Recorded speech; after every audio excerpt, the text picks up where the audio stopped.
If I expect the worst, then I can't be disappointed. If I keep my expectations low, then I'll be surprised when I get more than I bargained for. I need to think about the worst case scenario so that I can prepare myself. If I don't get my hopes up, then I can't be hurt.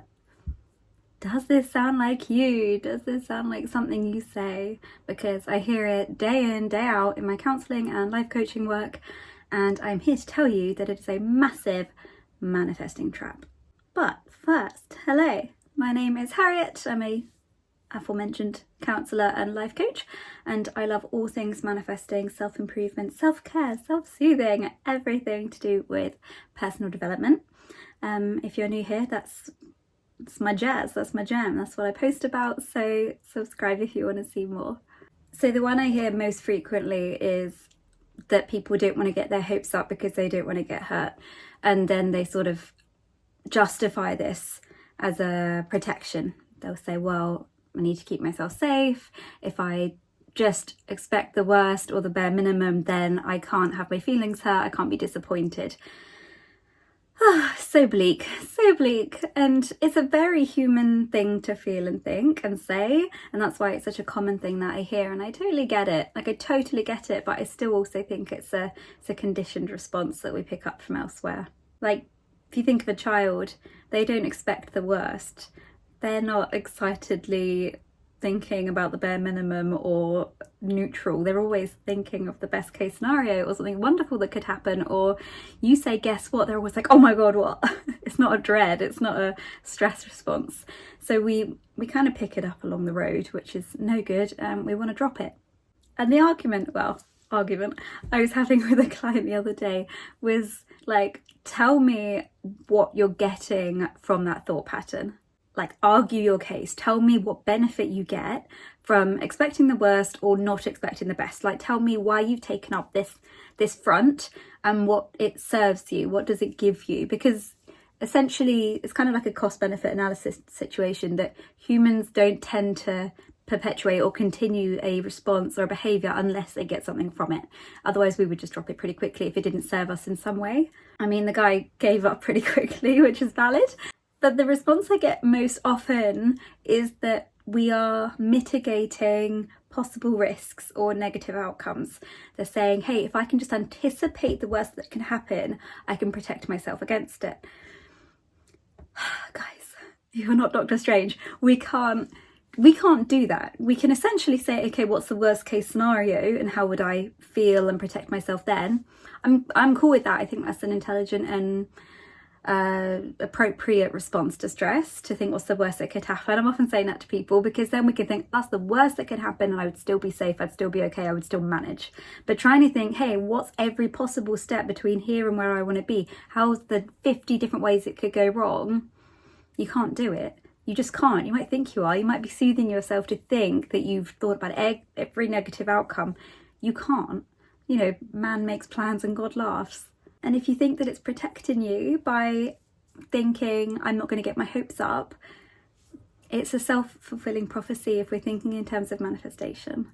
Because what you've got to think is that what the universe is hearing is that you will settle for the bare minimum. That you're looking around and thinking this is fine, or you're thinking, hey, okay, what if my car breaks down? What if my partner leaves me? What if somebody passes away? What if I lose my job? What if? And by anticipating the worst, you are giving active attention to it. The more attention you give, the more predominant the thought is going to become. And those are kind of the, cornerstones of manifesting, is that essentially you get what you're giving your attention to, and that the universe isn't hearing the I don't want. So we can't say I don't want debt because it's just hearing debt. It's not hearing the don't want, it's hearing the energy of debt. So if you're thinking, oh, I'm protecting myself by thinking of all the worst case scenarios, you're drawing them in, you're being a magnet for them. And I tell you what else the universe is thinking, my buddy, the universe over there, it's hearing that you don't have faith, because the only reason that we would feel the need to protect ourselves against catastrophic change or things that we don't want is if we don't believe that we can have the best case scenario. That's the only reason we would do that. If you knew for sure that a good thing was coming, why would you need to anticipate the worst? You wouldn't. So it's more of the same. If you had faith that everything was going to be okay, that you were going to get the job, you were going to get money, you were going to get married and have babies and be beautiful, you wouldn't have to stress about the minutiae. You wouldn't have to worry about what could happen, because you're like, no, I've got a sure thing. You know, the universe is responding to what you're predominantly thinking and giving energy to. It doesn't have an opinion. It doesn't think, oh, those are negative thoughts, or oh, she deserves more than that, or why is he thinking that when he really should have this? It doesn't have an agenda. It's just responding. It's just a frequency. It's a magnet. It's just giving you what you're asking for, whether or not you realize you're asking for it or not. Okay, I was reading a book. I don't remember what it was called. I will put the title there, because they used a fantastic analogy that I loved. I absolutely loved it. And I've read so many manifesting books, like, oh my God. But this one, it just used an analogy that really resonated with me. And I was like, oh, that concept I can really take on board. And essentially what they were saying, I'll butcher this, but it was that the universe is an uninterested donut boy. Okay, so you've got to imagine that you go to a donut shop, got all these amazing, I love donuts, all these amazing, lovely, beautiful, filled, frosted donuts, and you're there going, oh, I really want the pink one, I want the one with the jam, oh, I want the chocolate frosted one, and you're like, oh God, they're going to be amazing, I'm excited. And you're ordering them, you're going to the desk counter, and you're saying, these are the 4 I want. The donut guy behind the desk, he doesn't really care if you like the donuts, if they're good donuts, if you enjoy them. He's just like, okay, here's your donuts. Like, all you're doing is putting the order in. You're just saying, this is what looks good to me. This is what I want, please. And like, give them, let me have them. And then the donut boy's like, sure, here you go. He doesn't care. He doesn't have an agenda. He's not like, oh, my whole happiness today rides on whether or not this person enjoys their donuts. And it's not like, oh, did she choose right? Does she actually like chocolate? You don't care. And feeling the disinterest, it just really helped, because I was thinking, actually, the only person who's labeling things as good or bad is me. The only one who's labeling it as worthy or unworthy is me. And all I have to do is have that desire. Anyway, the author does a far better job of explaining this analogy, but you catch my drift.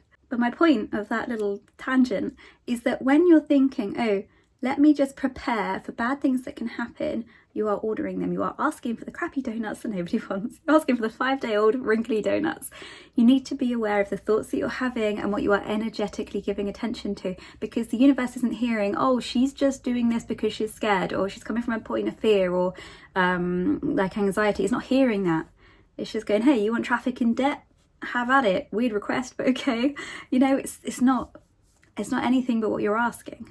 So I would essentially say to you, ask yourself who you're kidding when you're anticipating the worst, when you're thinking, I don't want to get my hopes up. Like, why not? Get those hopes up. It's better to get your hopes up and have them crushed than to not get them up at all. That's just a really low vibration way of living, and you are screaming, I don't have faith that things can get better.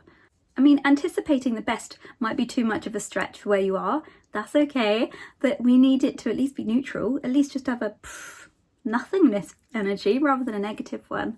You know, we've got to kind of build on that ladder of believability that you can have what you want, which I'll do a video on at some point. If we're thinking, okay, so if anticipating bad things happening doesn't actually serve you at all, other than giving you the illusion of control that you can mitigate negative outcomes, then what can anticipating the best or optimistic outcomes have? You get optimism, you get hope, it helps you hone your vision about what it is you want, it gets you clarity over the parts that you want to discard and the parts you want to keep.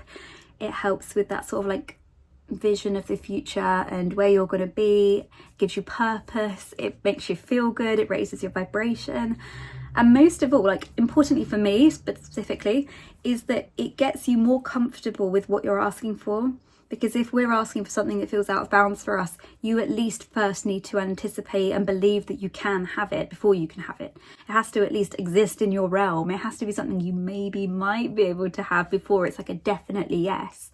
So visualizing, imagining, thinking, oh, imagine if rather than what if, which I also did a video on, which I will link, tag, whatever. It's a game changer. So essentially, watch those thoughts, always watch those thoughts. And it's not like cracking the whip. It's going to get easier and easier and easier as you do it, because I truly know how hard it is at the beginning to monitor all those negative thoughts, and that so many creep through the net. Like, I do get it. It's just that it's worth it to keep going and to keep that monitoring up. But yeah, the trap is thinking, that you're doing yourself a favour when actually you're doing yourself a disservice. I always like to imagine that, you know, Genie is around listening to what I'm saying, and he's going to be tricksy, he's going to twist my wish. And if you're focusing predominantly on things that you don't want to happen, guess what? You're going to get exactly what you asked for. And as my little closing statement, just remember that we are always seeing things not as they are, but as we are. Until next time, thank you so much for watching, and I will see you in the next one.